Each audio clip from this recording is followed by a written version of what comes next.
ఆవు నెయ్యి తెచ్చినాము అయ్యప్ప నీకు నెయ్యాభిషేకమయ్యా అయ్యప్ప శాస్త్ర సన్నిధిలో అభిషేకం ధర్మశాస్త్ర సన్నిధిలో అభిషేకం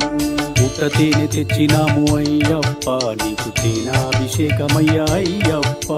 శాస్త్ర సన్నిధిలో అభిషేకం ధర్మశాస్త్ర సన్నిధిలో అభిషేకం మంచి గంధం తెచ్చినాము అయ్యప్ప నీకు గంధాభిషేకమయ్యా అయ్యప్ప శాస్త్ర సన్నిధిలో అభిషేకం ధర్మశాస్త్ర సన్నిధిలో అభిషేకం గంగ జలము తెచ్చినాము అయ్యప్ప నీకు జలాభిషేకమయ్యా